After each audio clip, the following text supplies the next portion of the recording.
Assalamualaikum warahmatullahi wabarakatuh. Saya Muhammad Nuriskon. Saya Dwi Prasetyo. Di sini kita akan menyampaikan materi terkait perkembangan arsitektur Mesir kuno. Baik, langsung saja kita ke materi perkembangan arsitektur Mesir kuno. Mesir kuno. Mesir kuno adalah peradaban kuno di sebelah timur laut benua Afrika yang berpusat di daerah hilir Sungai Nil, yakni kawasan yang menjadi wilayah negara Mesir. Peradaban ini dimulai dengan unifikasi Mesir hulu dan hilir sekitar 3150 tahun sebelum Masehi dan selanjutnya berkembang selama kurang lebih 3 milenium. Sejarahnya mengalir melalui periode kerajaan-kerajaan yang stabil, masing-masing diantarai oleh periode ketidakstabilan yang dikenal sebagai periode menengah. Mesir kuno mencapai puncak kejayaannya pada masa kerajaan baru. Selanjutnya, peradaban ini mulai mengalami kemunduran. Mesir ditaklukkan oleh kekuatan-kekuatan asing pada periode akhir. Kekuasaan Fir'aun secara resmi dianggap berakhir pada sekitar 31 tahun sebelum Masehi, ketika Kekaisaran Romawi menaklukkan dan menjadikan wilayah Mesir Ptolemeus sebagai bagian dari provinsi Romawi. Meskipun ini bukanlah penduduk asing pertama terhadap Mesir, periode kekuasaan Romawi menimbulkan suatu perubahan politik dan agama secara bertahap di lembah Sungai Nil yang secara efektif menandai berakhirnya perkembangan peradaban merdeka Mesir. Nah, di sini ada peta Mesir kuno. Nah, ini merupakan hilir bagian atas Sungai Nil, kemudian ini hulu Sungai Nil. Nah, di sini juga ada gambar piramida Khafre. Nanti kita akan membahas lebih lanjut terkait piramida. Nah, sebelum kita ke perkembangan arsitektur Mesir kuno, kita mesti tahu periode perkembangan sejarah Mesir. Di sini saya sudah menyajikan sebuah tabel periode perkembangan sejarah Mesir. Periode pertama itu periode Neolitik, yaitu 4500 sampai 3000 tahun sebelum Masehi. Nah, di masa periode ini, yaitu bercocok tanam, domestifikasi binatang, dan rumah awal. Kemudian yang kedua yaitu periode dinasti awal 3000 sampai 2650 tahun sebelum Masehi, yaitu masa dinasti 1 Raja Namer, dinasti 2 Raja Ahak. Kemudian ada beberapa pencapaian atau kemunduran, yaitu unifikasi dalam satu peraturan ibu kota Memphis, kemudian terdapat makam raja-raja di Saqqara dan Abydos. Nah, nanti teman-teman bisa langsung membaca sendiri. Di sini udah saya sajikan periode-periodenya dan beberapa dinastinya yang pada periode tersebut. Kemudian kita ke perkembangan kebudayaan Mesir.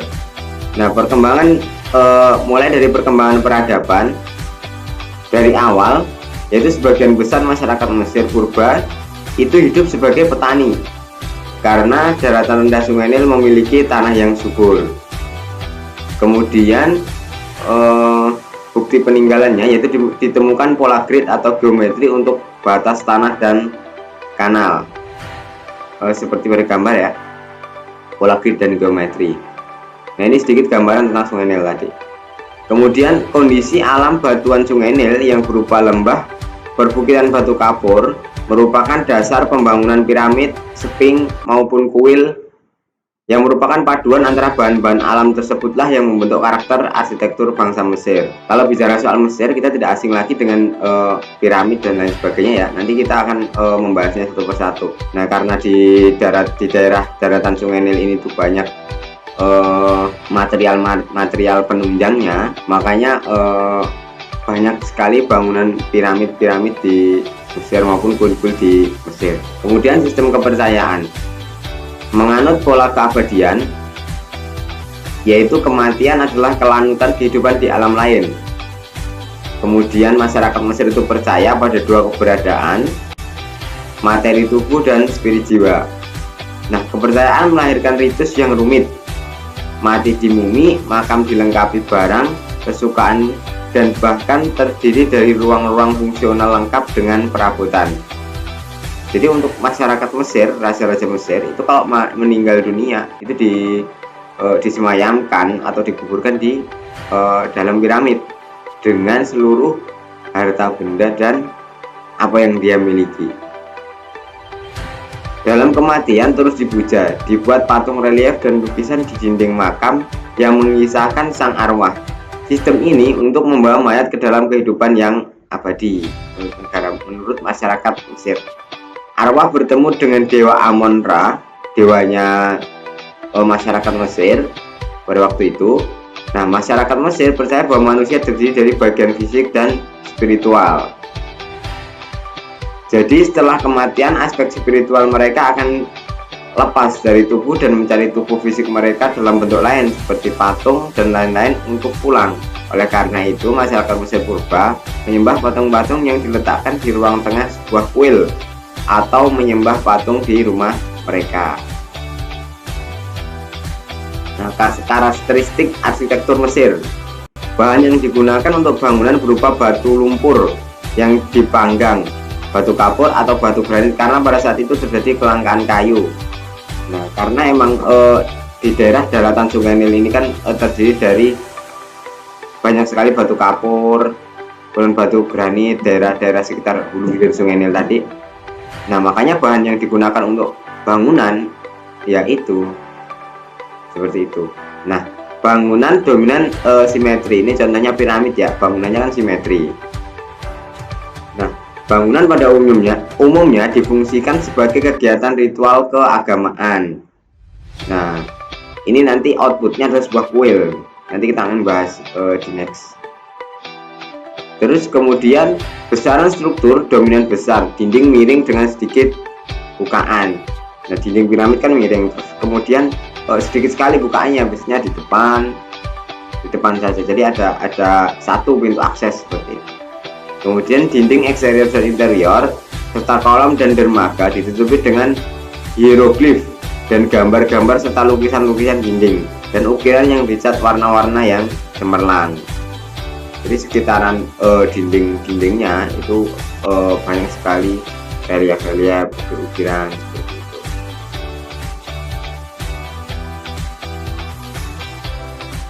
Nah, kemudian kita lanjut ke bangunan arsitektur Mesir. Bangunan di Mesir mempunyai 3 karakter, dikelompokkan menjadi 3 karakter secara besar, yaitu yang pertama yaitu bangunan untuk dewa, yaitu kuil.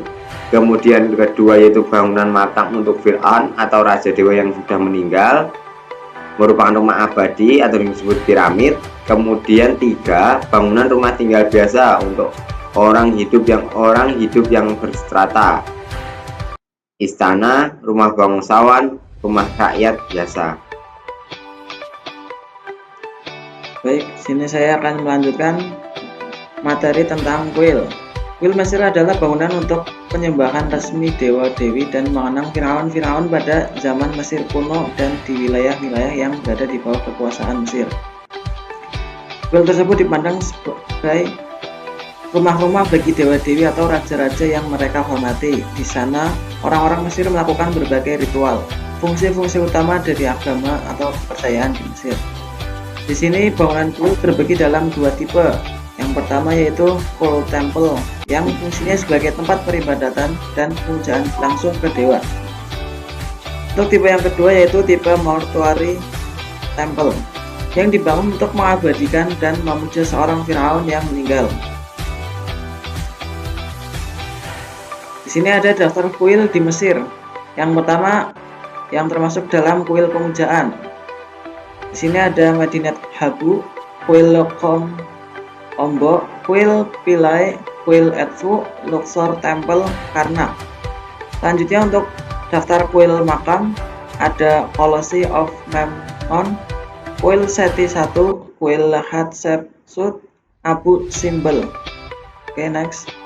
Kuil pemujaan. Bangunan kuil biasanya merupakan suatu kompleks pemujaan yang lengkap mencakup tempat tinggal para pendeta suci. Bangunan kuil terdiri dari entrance hall yang terdiri dari tiang-tiang court atau halaman dalam. Berikutnya alas hypostyle hall baru Setelah itu ada ruang suci dan beberapa kapel yang semuanya dikelilingi oleh dinding tinggi dengan lubang-lubang cahaya di atas. Di sini kuil semakin ke belakang semakin tinggi, mengikuti teras-teras lainnya, sedangkan langit-langitnya semakin ke belakang makin turun, sehingga secara keseluruhan maka ke dalam semakin mengecil dan gelap yang mencerminkan kemisteriusan. Kuil Karnak. Kuil ini merupakan kuil yang terbesar yang pernah ditemukan di dunia sampai saat ini. Adalah Kuil Karnak di Luxor, Mesir. Kuil Karnak dibangun untuk dewa Amon atau Amen atau Amun. Ini terdiri dari 4 bagian utama: Persin Amon-Re, Presin dari Montu, Presin dari Mut, dan Kuil Amenhotep IV, serta beberapa candi yang lebih kecil. Di dalam ruang kudus utama dari kuil ini ada beberapa kuil-kuil kecil lainnya, sekitar 25 kuil lebih, dan juga danau yang dianggap kudus. Baik, untuk materi selanjutnya yaitu tentang piramida. Filosofis piramida. Piramida dibangun untuk menunjukkan kekuasaan Firaun atau Farao saat itu. Piramida menggambarkan strata masyarakat Mesir pada zaman itu. Kosmologis piramida.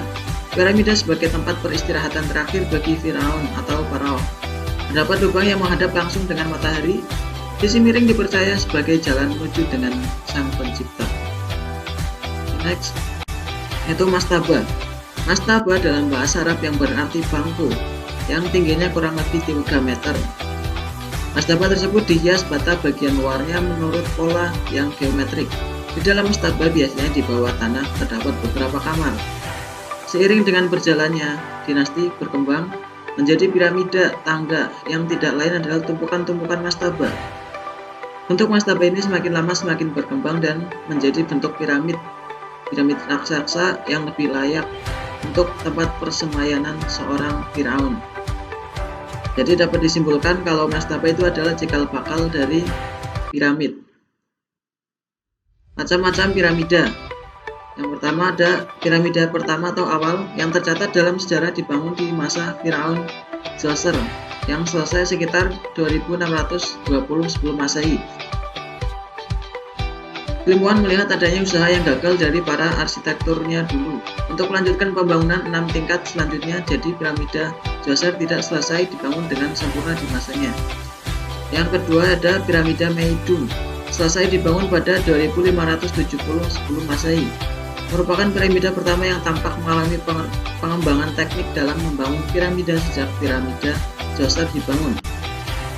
Piramida Meidum diyakini dibangun untuk Firaun Huni, raja terakhir dari dinasti keempat yang dikudeta Sneferu.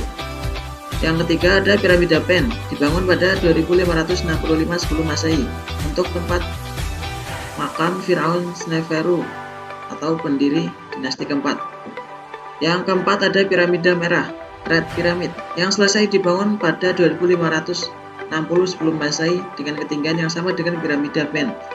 Piramida merah dianggap sebagai piramida pertama yang berhasil. Di piramida merah sinilah kemudian jasad Firaun Sneferu disemayamkan. Yang terakhir atau yang kelima ada The Great Pyramid atau piramida Khufu. Diakui para ilmuwan sebagai piramida dengan struktur paling sempurna arsitekturalnya dibandingkan dengan piramida lainnya yang ada di Mesir. Piramida ini dibangun untuk makam Firaun Khufu, raja kedua yakni anak Sneferu dari dinasti keempat kerajaan Mesir. Di sini juga ada arsitek piramida Khufu yaitu Hemienu. Piramida Khufu. Piramida Khufu atau Cheops yang berada di Giza yang merupakan piramida yang terbesar dari 30 lebih piramida besar lainnya. Piramida ini merupakan bangunan makam Farao Khufu yang memerintah dari 2551 sebelum Masehi sampai 2528 sebelum Masehi. Piramida mencerminkan sebuah rumah sesudah kematian, replika istana dan menjadi panggung pemujaan bagi raja piramid yang dilengkapi dengan tempat pemujaan, patung penjaga, monumen 20-30 meter, pintu-pintu palsu, dipenuhi dengan lorong-lorong jebakan yang beracun, dilengkapi tangga, dan lorong sebagai simbol menuju langit di mana Farao bergabung dengan dewa matahari atau dewa Amon dan dewa bulan atau dewa Ra dalam perjalanan menuju surga. Teori cara pembuatan piramida. Di sini ada sebuah teori dari seorang tokoh yaitu Franz Lochner yang menyuguhkan teori alternatif yang berbeda, yaitu Roll. Teorinya cenderung dominan lebih banyak melibatkan teori penggunaan derek ketimbang bentukan tanah atau ramps. Ia berargumen penggunaan derek lebih bisa mengakomodasi kecepatan mengangkut bongkahan batu sehingga sekitar 1-2 menit dengan kecuraman tanjakan maksimal 52 derajat. Ada juga yang mengatakan bahwa di dalam piramid terdapat jalur air, sehingga saat pembangunan piramid pekerjanya mengandalkan daya apung air untuk mengangkut bebatuan dan dibantu dengan kulit domba agar batu tersebut dapat terapung. Kemudian, karakteristik yang ketiga dari bangunan arsitektur Mesir yaitu rumah tinggal. Keberadaan piramid dan kuil dalam tata kota Mesir kuno menjadi generator perkembangan pusat-pusat kerajaan, di mana muncul beberapa daerah pemukiman dan terbentuk ruas-ruas jalan yang membentuk pola kota Mesir kuno. Nah, di gambar sudah terlihat gambar yang sebelah kiri yaitu pola kota kuno Dasr El Madinah di sekitaran piramida Maidum. Nah, di tengah-tengahnya ada piramid, samping-sampingnya merupakan pemukiman. Kemudian yang sebelah kanan yaitu pola kota kuno Giza di sekitar piramida Cheops, Giza dan kuil Amon Karnak. Nah, di sebelah kanan yang dilingkarin merah ini adalah piramida Cheops. Nah, di sekitaran sini pemukiman. Seperti itu. Kemudian next. Nah, sekitar piramid muncul perkampungan untuk para pekerja yang kemudian membentuk pola pemukiman tersendiri. Nah, di sekitaran piramid ada pemukiman warga, namun ada juga pemukiman pekerja yang membangun piramid tersebut. Nah, ini sebuah gambaran pemukiman yang dilingkarin merah. Gambar kiri paling atas ini pemukiman pekerja. Nah, ini ada sedikit gambaran mengenai interiornya, dalamnya seperti ini ya. Jadi konsepnya konsep klasik, kalau bisa dibilang seperti Mediteranianan seperti itu, banyak profil-profilnya. Nah, kemudian ini ada contoh gambar juga peralatan sehari-hari yang digunakan seperti itu. Terus ini ada relief dindingnya, gambaran dindingnya seperti ini, ukir-ukiran seperti ini. Nah, ini yang kanan juga merupakan pemukiman di Giza. Jadi di yang pertama di Dasr. Nah, yang sebelah kiri ini di Dasr, kalau yang sebelah kanan ini di Giza gitu. Gambarannya seperti ini pemukiman pekerjanya. Kemudian next. Nah, muncul pula hunian-hunian yang mewah bagi pejabat-pejabat kerajaan yang menyerupai sebuah kompleks yang lengkap dengan kuil peribadatan, tempat berternak, menyimpan bahan makanan, dan tempat untuk berpesta. Hal ini secara tidak langsung juga menjadi tempat bekerja bagi masyarakat Mesir. Nah, jadi pemukiman antara di Mesir ini ada strata seperti strata. Nah, yang antara yang kaya dengan yang antara yang kelas atas dengan kelas yang menengah ke bawah itu pemukimannya berbeda seperti itu. Nah, bangunan rumah tinggal yang lengkap keluarga bangsawan terdiri dari sebidang tanah yang cukup luas yang didahului sebuah pintu gerbang. Bangunan induk terletak di tengah dengan bentuk segi empat yang dibangun dengan bahan bata merah atau lumpur yang dikeringkan. Nah, seperti ini contoh bangunan rumah tinggal bangsawan di Mesir. Kemudian pembagian ruang yang teratur dan fungsional. Taman diletakkan pada bagian kanan depan, bagian belakang untuk kandang, bagian sisi untuk tempat tinggal pelayan, kemudian dapur, bengkel kerja, gudang gandum terletak di sisi kiri depan. Nah, kemudian dari pembahasan kita tadi, kesimpulannya, perkembangan arsitektur Mesir sangat terlihat jelas dari bangunan yang dihasilkan pada masa itu, dengan bangunan yang paling khas yaitu kuil dan makam. Seperti itu, dimana pada masa itu terdapat beberapa perkembangan mengenai pembangunan makam para raja Mesir. Nah, pencapaian peradaban Mesir kuno antara lain yaitu teknik pembangunan monumen seperti piramida, kuil, dan obelis, pengetahuan matematika. Seperti tadi kan di piramid ada metode baru yang sebelumnya manual, membawa batu dari bawah masih dengan manual. Nah, kemudian muncul metode baru yaitu dengan tali gitu. Kemudian teknik pengombatan, yang ketiga sistem irigasi, yang keempat agrikultur kapal pertama yang pernah diketahui di Mesir, kemudian teknologi tembikar, glasir, bening, dan kaca, seni dan arsitektur yang baru, sastra Mesir kuno, kemudian traktat perdamaian pertama yang pernah diketahui. Nah, Mesir telah meninggalkan warisan yang abadi. Seni dan arsitekturnya banyak ditiru dan barang-barang antik buatan peradaban ini dibawa hingga ke ujung dunia. Reruntuhan monumentalnya menjadi inspirasi bagi pengelana dan penulis selama berabad-abad. Ini sumber-sumber materi yang saya buat. Mungkin hanya sekian yang bisa kami sampaikan. Jika banyak salah kata atau salah penyampaian, saya mohon maaf. Terima kasih. Wassalamualaikum warahmatullahi wabarakatuh.